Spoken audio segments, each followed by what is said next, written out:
Geek Out! Welcome to an installment of From Geek Out with Love. I'm Sam. I'm Jake. I'm Rich. I'm Garrett. And we're going to talk about the third Bond film this time around, Goldfinger.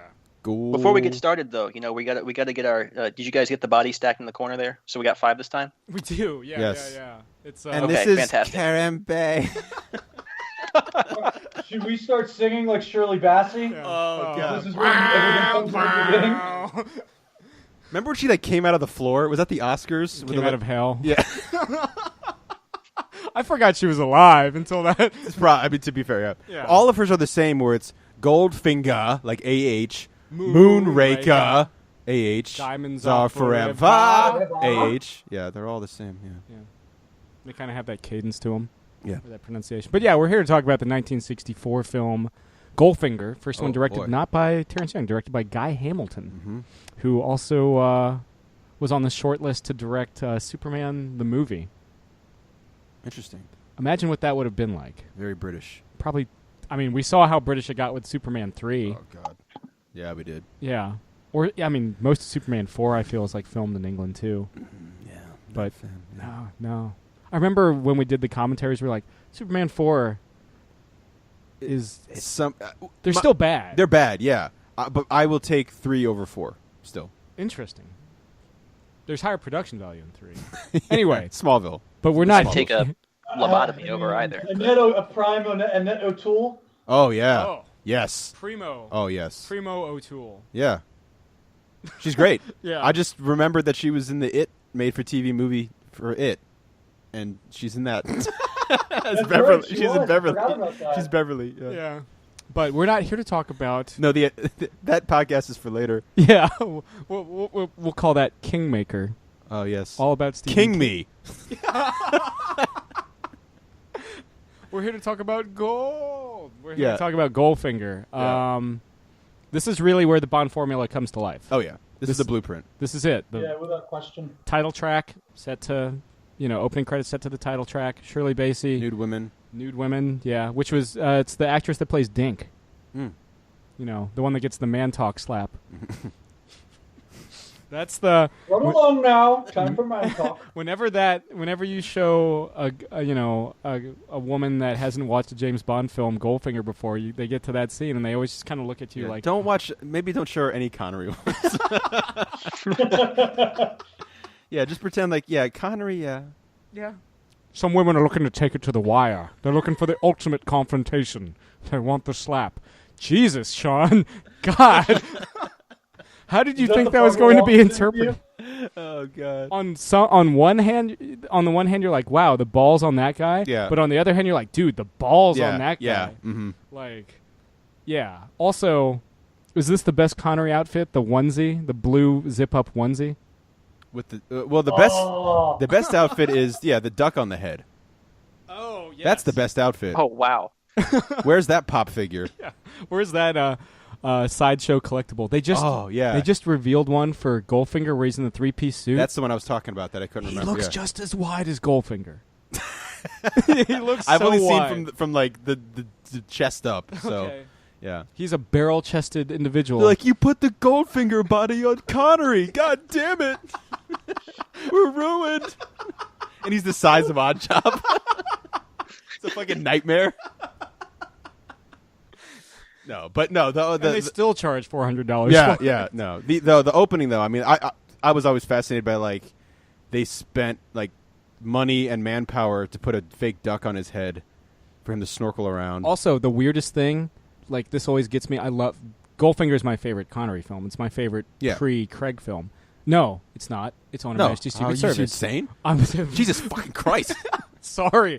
Almost made a good decision, but left turn right at the last second. I can't wait to get to that one, man. I cannot wait. We'll get there. Yeah, License to Kilt, baby. Yeah. And I'm going straight for your heart. Got a license to kill. Fuck, I lost. Remember how they like randomly speed up the film when he removes the duck? Yeah, why? They're like, we're running low on time. Yeah. Sean's having trouble with the wire. Sean doesn't want to take off the duck head. This is take 487. But yeah, they speed up the take. It doesn't make any sense. It doesn't. It always takes me right out. Yeah. Yeah. They also speed up the film when he judo throws Pussy Galore, Yeah. which again awkward and Oh, Honor Blackman. yeah. Yeah. Who was fresh off the Avengers. She was Oh, arguably a more famous thespian in the UK at the time than Sean Connery. Yeah. Also, one of 2 times where a Bond girl is older than... No, one of 3 times where a Bond girl is older than Bond himself, because she was like 38. We don't count Dame Judi Dench as a Bond girl. Just like we don't count Lot Lenya as Rosa Klebb. Yeah. Yeah. Get that Freudian nonsense out of here. Out of here, please. But we get exasperated Q. Yeah. We get Yeah. we get the Aston Martin. The Aston Martin. He's not driving a Bentley anymore. Yeah. He's driving GPS. We get GPS in this shit. in 1964. Yeah, that's right. Now I got it on my phone.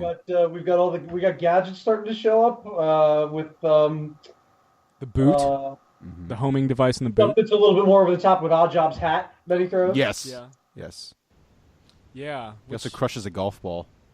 he does with his, and he takes gold bricks to the chest like they're nothing. Yeah. Just- I remember supposedly. That's what they teach you in James Bond movies. Whether you're a villain, whether you're on Spectre Island or not, you can take brass knucks, gold bricks. Yeah. Here's the thing. This is the first time where like Bond is up against, at least in the cinematic universe, he's against a free agent. He's not against the Russians. He's not against Spectre. It's alluded to that Goldfinger is being financed by the Chinese to destabilize the Western economy. Mm-hmm. And how cool is it that, as a kid, I always thought Goldfinger was trying to steal the gold from Fort Knox. Yeah. Yeah. It went over my head. Yeah, the idea that he was trying to radiate Yes. the gold in Fort Knox. It took like viewing 17 until I was, Yeah. and I was like a full-grown man. Then I was like, oh, that's what it is. Even though Connery himself is just like, it's just completely infeasible to steal all the gold out of Fort Knox. Mhm. And Goldfinger himself, and of course, like, pre-teen me or whatever, is just like, like, completely ignores the fact that Goldfinger goes, whoever said anything about stealing it? Yeah. And I was like, is that a joke? Yeah. Your name's Goldfinger. Yeah. Well, not really. But no, the one thing I always heard, and I always like this movie because I wasn't born in Fort Knox, but on my birth certificate it's Fort Knox, Kentucky. It's because my dad was stationed. And I always heard that supposedly they asked, like, the United States military, like, oh, how close were we to getting the inside of Fort Knox right? And they were like, haha, get out. Not close at all. But thanks for trying. Though they let them film the exteriors, Yeah. Yeah. which is pretty cool. Yeah. Also, for me, okay, here's the thing that always takes me out of Goldfinger. The gangsters. The gangsters that get, like, poison gassed. Yeah. They're like caricatures. They They're start like playing Prince, Batman 89. Yes, yeah. They all, Smilex kills them all. Mm-hmm. They are just how, like, a British person would interpret American Yeah. gangsters. Very, like, Chicago-y Oh, yeah. kind of voice. Mm-hmm. Yeah. Yeah, see? Yeah. I think, which they say, I'm Yeah. pretty sure. That's very true. Yeah, that's the thing that, always kind of yanks me out of this one. But it's still my favorite of the Connery flicks. You don't get yanked out of the film by skin suffocation. Oh. As a kid, I just kind of rolled with it. I was just like, don't do that. The best part. The best Don't part paint is the yourself. explanation when they have to explain it away why you can like have body paint on in real life. He's like, oh yeah, you just leave a small patch on the base of the spine and you're fine. You're good because you breathe through the base of your spine. Clearly, Yeah. you're like a tick or a cockroach or something. You breathe through your ass. And I like how Connery is just like, he completely sells it. He's like, it's been known to happen to cabaret dancers. And we're just like, well, I don't know any cabaret dancers. Yeah. So, yeah. Is that I'm just like, in light of that, I'm just curious where the hell the straw on that duck went. Like, right up the anus? Right up its schmearsh. Is the goal? I mean, that's one of the most iconic things in James Bond history. Like, the gold woman. yeah. I mean, we get the throwback to it with fucking Strawberry Fields Forever and Quantum of Solace. But yeah, the gold woman Yeah. Also, in that scene, he trashes the Beatles. Yeah, that fucker. Yeah. It's like listening to the Beatles without earmuffs. Yeah. Yeah. You deserve that judo chop to the... Yeah, I'm glad you almost got your dick burned off. Is that the most... That's the most iconic. That's got to be the most iconic, like, Bond villain moment. Maybe not the most... No, I Expect You to Die. Yeah.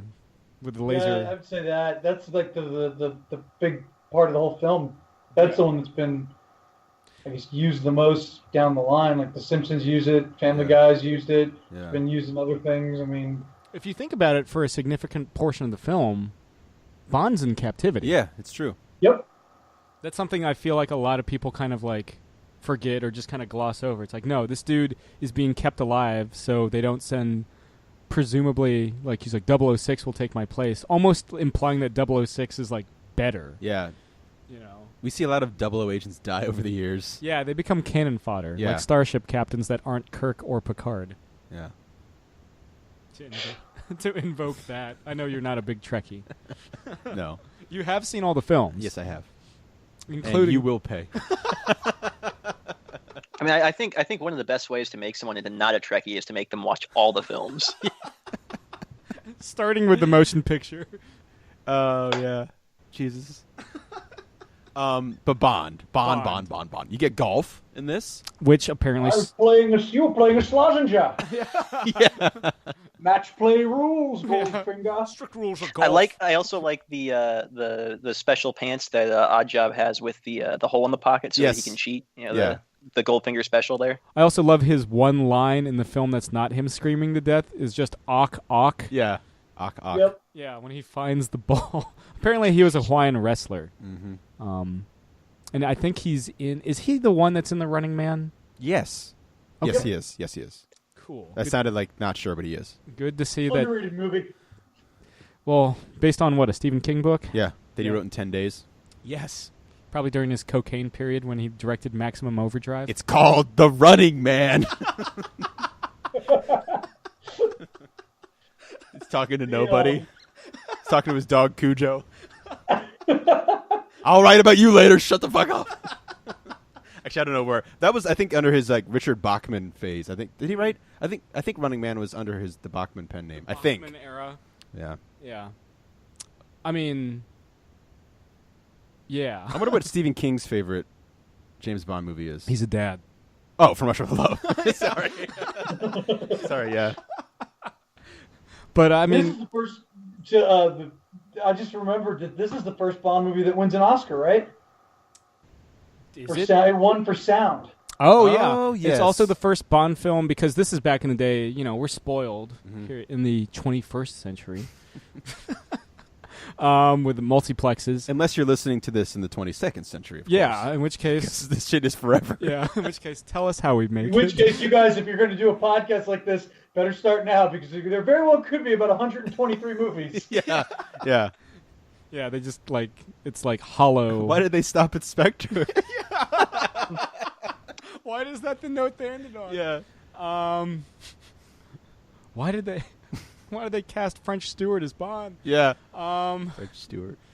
Kelsey Grammer as Felix Leiter. Holy shit. Give it to me. As M. Expendables 3 was as close as that got. Oh, it's so great. But, fuck. What were we? Stephen King? After King. Oh, about being, not jaded, but being in the 21st century. This is the first Bond film to run, because this is back when there was only one theater at a time, or one screen at a time at each theater. They would show, to keep up with the demand, they would screen Goldfinger 24 hours, you know, just to set to, and people would fucking go. Mm-hmm. It was huge. It was huge at the time. The only Bond film that surpasses it in ticket sales from the Connery era is Thunderball. That one, if we're just going on inflation, there's only one Bond film that has surpassed Thunderball, and that's Skyfall. Oh, yeah.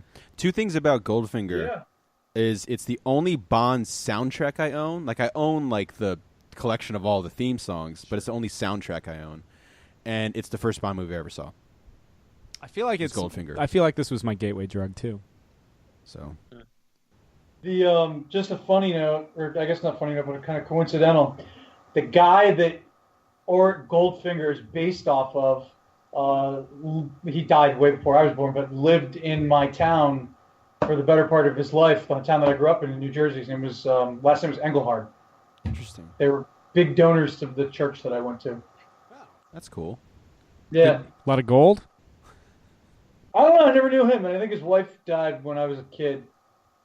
There was My mother knew them, though. apparently when the book was published, and they had to add a disclaimer to the film saying that this isn't based on anybody, because apparently there was a doctor named Dr. Goldfinger who tried to sue Ian Fleming and Ion Productions. He's like, people, this is defamation, and it's just like nobody thinks it's. That's kind of where the whole like the disclaimer, like, you know, fictional or dead or living or dead. This is entirely fictional and coincidental. That's where this comes from. Oh wow! So, because some motherfucker that happened to be named Goldfinger took offense to. So yeah, he's like reading the newspaper in the morning. He's like, "You gotta be fucking kidding me! I'm gonna sue." Yeah. Also, yeah, it was I guess somebody named Erno Goldfinger. yeah, and it was the Or the lawsuit. house? It was the lawsuit that helped bring about, like, unfortunately, tragically, brought about the heart attack, like the stress-induced heart attack that killed Ian Fleming. Yeah. Jesus. Because this is the first Bond film, only Bond film, Yeah. the only Bond film to come out that he wasn't alive for, because none of the other ones exist. Yeah. No, this was the first Bond film to be posthumously released for Mr. Fleming. Is it dedicated? Like, do they have anything about that in the movie? Like in the credits? I don't remember. I don't remember. Like seeing in the one. end, it's saying anything like. I don't remember seeing all I just remember is like James Bond and Pussy Galore getting it on under a parachute. Oh yeah. Also, that's one of the more dated elements where he basically forces him. This is a hard thing for me to watch too. He basically forces himself on Pussy Yeah. Galore, and the explanation of her like coming to the light of virtue is he's just got like a prodigious penis. Yeah. Also, The mechanism. Goldfinger gets sucked out of a fucking plane. Yeah. Comically. Yes. Yeah. That happens. Yeah. It's like how the alien dies in Alien Resurrection. Screaming mother. It's a Is that Sigourney the one with Weaver. Larry who's randomly- Fishburne? No, the Resurrection's the one with Ron Perlman. and Winona Ryder. Yeah. Larry Fishburne's in Larry Fishburne. I love that. He's in Predators. Yes. As is Topher Yeah, I Grace. thought he was in Alien Resurrection. Or no, I'm thinking of maybe like Event Horizon or some other bad space He's movie. definitely in Event Yeah, Horizon. yeah. Speaking of Goldfinger, though, that's not his. We never hear his voice. Yeah, that's true. Yeah. He's completely Yeah, dubbed. he's dubbed. And apparently, like when Honor Blackman or Sean Connery would have to interact with him on set, and he would like he just phonetically would recite his lines. That's gonna be tough as shit. That's what they would have to act against too. Yeah. They just knew like when he stops talking. Yeah. Next line. Yeah. Also, when he nods. Mm-hmm. Yeah. In the beginning of the movie, when like Connery's just like nod, and he's just like, Oh, that's right. Yeah, when he's got the little earpiece, he's Yeah. playing cards. and his like head implodes into his neck. Yeah. Twice. Yeah. His face goes into one of the chins. He's like, like a turtle. Yeah. But I mean, he is really one of the definitive Bond villains. Yes, I would say so. Who would you rank higher, Goldfinger or Blofeld? I would rank Blofeld just because of the mystery of it for so long and the amount of films and like, his like murderous fucking and the fear, that he's like the guy. The Telly Savalas. Yeah, that's right. Who loves you, baby? But yeah, I would put Blofeld, But what about in terms of henchmen? Where do you rank Oddjob? Yeah, it's really between him and Jaws. Him and Jaws, yeah. And I Dave don't know, Bautista. man. Batista was pretty good. Yeah. Mr. Kill from Die Another Day. Yeah. Yeah. Lest we forget. Yes. Um, Or Benicio del Toro. Have a nice honeymoon. Or Grace Jones from A View to a Kill. Mayday, yeah. Handsome woman. Handsome woman. Very, very handsome woman.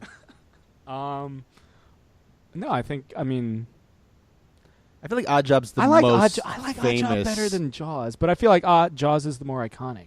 I like Jaws because I love The Spy Who Loved Me. I mean, granted, I love Goldfinger too, but I love Jaws and The Spy Who Loved Me.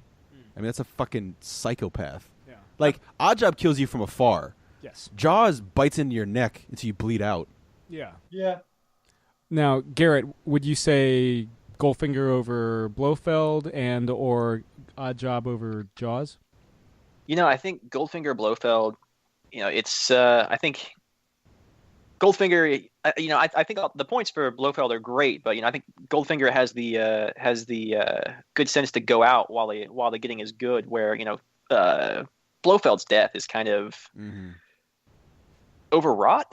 Getting dropped down a smokestack by a helicopter? Yeah, in a bald cap. I mean, trying to scamper away in a wheelchair. yeah, I mean, like he just kind of like he gets jousted by a helicopter, picked up, flown around for a little bit, and then dumped into the smokestack. And it's like, well, That is a good point. I mean, like there should have been. I mean, for somebody as iconic as him, it's a really shitty end. It should have been more personal. Yeah, absolutely. Bond is supposed to hate this guy, strangle in a very him, visceral level. It should have been, he should have had the opportunity to actually look him in the eyes or something. Yeah, I agree.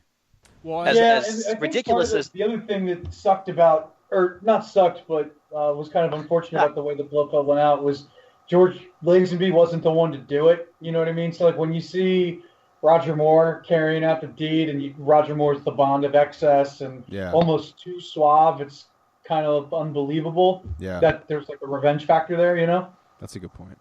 Well, part of that's legal too. They didn't have the full rights to Blofeld, so they can't ever reference him by name or, I guess, show his face. Yeah, even though it's clearly you can not have a bald man. Yeah, until like recently, I mean, which is crazy. They didn't get the rights until like 2012.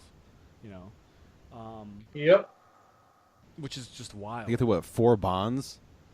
Yeah, I mean decades worth of Bonds. And it's kind of it's sad because like, could you imagine? I mean, maybe like you were saying, like maybe like not Blofeld versus Roger Moore, but like Blofeld versus Dalton. One, because I love Dalton, or Blofeld versus. You Only Live Twice, or Spy Who Loved Me was originally supposed to be Spectre. Oh yeah, you could see that. Yeah, I mean with the his lair and all that kind of stuff. Or Blofeld versus Pierce Brosnan would have been interesting, but. We got Blofeld versus Daniel Craig instead. As his brother. Yes. But Goldfinger. Yes. Also, he has a gold pistol. Yes. Yep. I don't know why. Do you ever feel sorry for the dude that gets crushed by the safe door? It's not ideal. There are worse ways to go. Yeah. But your last thought is safe door. Yeah.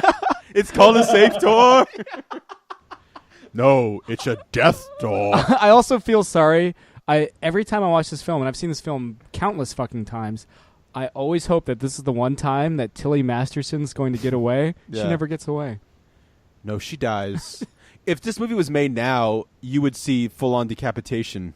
Instead of just the head crack? Yeah. But the head crack's pretty horrendous. For 1964. Yeah. Yeah. She goes out. Yeah. Pretty hard. Double blowout. Defect, no doubt. Yes. Yeah. But, I mean, in terms of, like you were saying, like we've said in the past with set pieces, is laser to the groin numero uno for this movie? It's probably the most iconic thing in the entire film. The one perfect shot. Well, the one perfect shot might actually be you could say also the Gold Woman. Yeah, it's up there. Yeah, it's the thing that stands out in my mind. I also remember the car chase. Oh, yeah. He crashes basically into himself because he sees the reflection. Oh, remember we always joke about this whenever we drive. We're like, this is where he pops open the top to the gear shift, and the guy stares at him, and they're staring at the red button, and they're both staring at it for like an eternity. And then he hits the red button, and the guy goes flying out in the ejector seat. Yeah, and then the random German woman with the Tommy gun. Oh, yeah. Oh. Yeah. She holds that shit down like a pro. No recoil on that. Yeah. She transfers the recoil to the ground, and just the earth shakes. Yeah. That's an experienced woman with a submachine gun. Yes. Totally.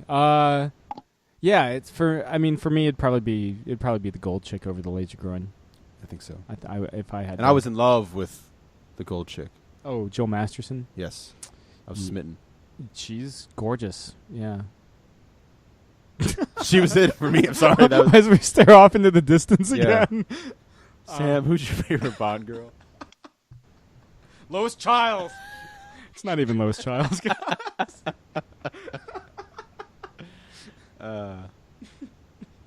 Famke Janssen. Yo.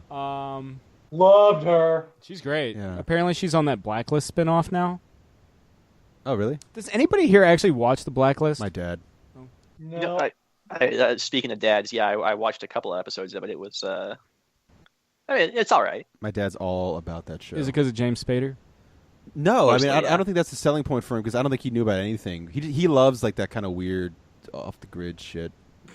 You know, Out of its mind, out of its out of its goddamn fucking skull. noggin, Yeah. noggin, Out of his noggin. noggin. The thing with Blacklist is like James Spader just shaves his head and just goes completely insane for an entire show, and just like, okay, whatever. Well, like, I watched one episode with my dad where like a guy gets shot and he's like bleeding out, and they just like most of the episode is dealing with this guy bleeding out in like this safe that they don't want to open because if they open it'll get to James Spader and they gotta like do all this MacGyver shit. Yeah. I was like, that's weird. How cool is it when James Bond somehow tricks the guard into coming into his cell and hides in the ceiling somehow? Pretty good. It's pretty sweet. Pretty sweet. Well done, Connery. Yeah, well done, Sean. Yeah. Have you seen the Mr. Universe pictures? Yes. Yeah. Third place. I mean, like I said, he's in shape. He's got muscle on him, Yeah. but Steve Reeves was a goddamn fucking dynamo. Have you seen Steve Reeves? I mean, Steve Reeves crushes Sean Connery. Literally. So, I mean, that guy's got the perfect body. This was also when Oddjob For all you Steve Reeves fans out there, Yeah. he was Hercules. when Oddjob throws James Bond against the wall during their fight in Fort Knox. Apparently, it hurt Sean Connery's back, and he wouldn't come back until they negotiated a raise. Jesus Christ. Well done, Sean. Yeah, good for you. Yeah. This is when Connery knew that he could suck this franchise for every dollar he wanted. Oh, yeah. I mean, yeah, He knew immediately after From Russia with Love that he'd stay on as long as he wanted. He could make as much money as he wanted. Yeah, and that I feel like that just keeps. Though apparently that was the big source of both the typecasting and the fact that he felt he wasn't getting enough money for the later Bond films. He's like, they're getting rich off of this, and I'm making like he's doing all right. Yeah. Mm-hmm. And then he ends up making like £3 million off of Diamonds Are Forever, which he donates entirely to charity. Yep. Honorable. Yeah. Well done to the Boys Club of Scotland. Mm-hmm. I think Edinburgh, to be specific, is stomping grounds. But yeah, I mean, for me, Goldfinger encapsulates everything about classic James Bond. It's my favorite Connery film.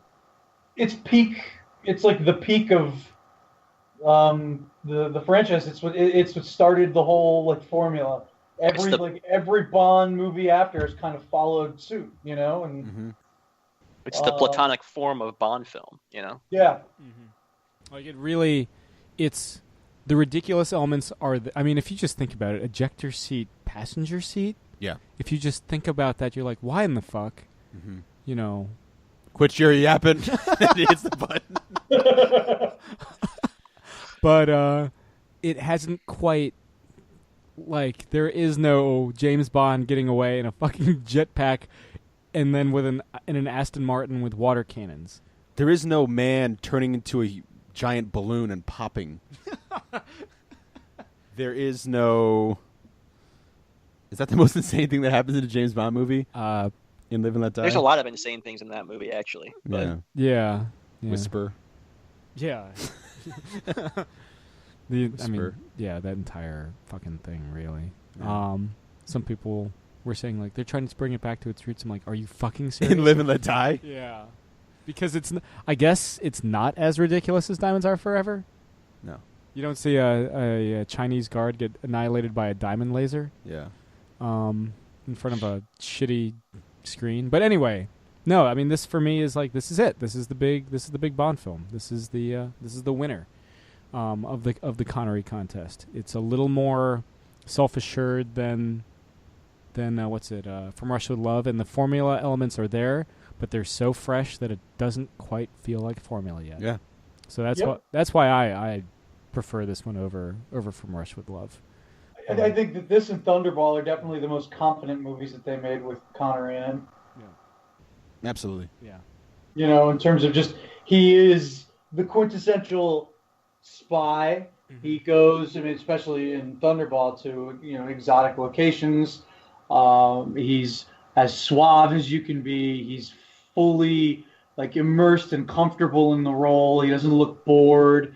He doesn't look, you know, I don't want to say unsure of himself, but, I mean, you had just a kick-ass, fresh villain and plot for Goldfinger, you know, because like you said, there's no mention of Spectre. It's the suave demeanor of it just kind of like radiates throughout those two films. Yeah. Well, you guys got anything to add for Goldfinger before we put this one to bed? For me, and I love Goldfinger, but I always felt like this is a movie, like when I look at all the Bond movies all time, all time, I always feel like this one's just missing something. And I don't know if it's because this was the first movie that went through the formula start to finish and kind of kicked it off, or I just enjoy a couple other movies more. But like when I said earlier and on the last show that, like, I felt that From Russia with Love was just a complete film. Mm-hmm. To me, there was nothing about that movie where I kind of thought that there was something missing. On Her Majesty's Secret Service is very much a complete film, I think. And then I think Casino Royale and Skyfall are both complete films where there's not, it doesn't seem like there's something missing when you walk out of the theater. Mm-hmm. I can never put my finger on it, but whenever I go back to what are my top 5, I always end up leaving Goldfinger out. Oh. Interesting. Yeah, for me, Goldfinger is like number 3. Yeah. Yeah. Like if I had to order them, I'll just say them right now. Like it would go On Her Majesty's Secret Service, Skyfall, Goldfinger, From Rush with Love, Casino Royale. I'll do mine. It's License to Kill, Casino Royale, Spy You Love Me, Goldfinger, From Rush with Love. Locked. They may be better, but it's not going to change. No Skyfall? No, Skyfall's fine, but it's I love Casino Royale way more. Mm. Not way more. I like it more. Gentlemen, you can share your top 5 next time if you want to take some time to formulate. I got homework now. Yeah. Just to revisit. Did you end up picking up that Blu-ray box set for the Bond stuff? Yeah. Nice. I mean, how do you not pick that up? I think it was you. It was either you or Jake that convinced me to pick up mine. Because I had them all on DVD, mm-hmm. and I think it was you, Jake, because we just happened to be in a Best Buy, and you were just like, "Well, they're there." Yeah, you're like, well, no, you sent me a thing over like Facebook Messenger or something or a text, and you're like, "Do I do it?" And coming from a guy, and I was like, "Hell yeah!" Since when does Sam need convincing to buy something on Blu-ray? Like, let's be real. Yeah, I think it was just like because it was like it's more than your average it's Blu-ray. Like $120 at the time. Yeah, and you were like. Yeah, you just wanted to hear somebody say yes. Yeah, it's kind of like when I got the Iron Fist, the Immortal Iron Fist run, the Fraction Brubaker stuff on Comixology. Even though I already have all the single issues, I was like, hey, even though I have all the single issues of like the best Iron Fist run ever, do I get it digitally too? And you were just like, well, I did, and I was like, okay. I was like, I have them in trade. Yeah. So that ends their Iron Fist podcast. Yeah. Oh God, did you guys see Iron Fist while we got you on? No. I have not watched it yet because I was traveling for work all last week. So I have not had the opportunity to watch. I have heard mixed reviews from everything that people say it's just completely awful, to some people saying they loved every minute of it, to some people in the middle. Like I've heard everything. I mean, I understand why critics would not like it or necessarily get it. But I don't know what to expect. And admittedly, I didn't read a lot of Iron Fist when I was growing up. Mm-hmm. So of all the Defenders characters, that's the one that I'm the least familiar with. There are better. See, yeah. the thing for me is that, there's this guy that I know, and, every time that he tells me that he hates something, I'm like, this is the greatest thing on the planet. I'm going to have to see it immediately. And he absolutely is in love with Iron Fist. So I'm like, nope. Yeah. Nope, not even going to watch it. It's garbage. Yeah. It's terrible. I wanted to like it. I always wanted to like it. It's bad. I watched all 13. What about it made it garbage? Well, the acting was poor. The writing was poor. The fights were very poor for a martial arts show. Would you describe it as a poverty show? That it's just poor? Just poor. Yes. Yes. Slumdog Millionaire meets The Defenders. Yeah, without the Who Wants to Be a Millionaire segment. It's just. I never saw that movie. I just have a vendetta against it. What did it I couldn't beat? tell you what it's about. Did it beat something that you held dear? Dark Knight. Oh yeah. Oh yeah. Yeah, nobody remembers that part. That was the one that won the best picture. That's for a different time. I don't want to get my blood boiling this late in the show. Yeah. Well, we'll be back next time with the most successful Bond film up until Skyfall, Thunderball. That's right. The one that eluded me forever as a kid. This has been another installment of From Geek Out with Love. I'm Sam. I'm Jake. I'm Rich. I'm Garrett. Goodbye, James Bond. This has been another Geek Out production. If you enjoyed what you heard, hey, we've got a special episode every Friday. Of course, there's the usual catching up show every Wednesday. And you get book club episodes just about every Tuesday these days. Thanks for listening.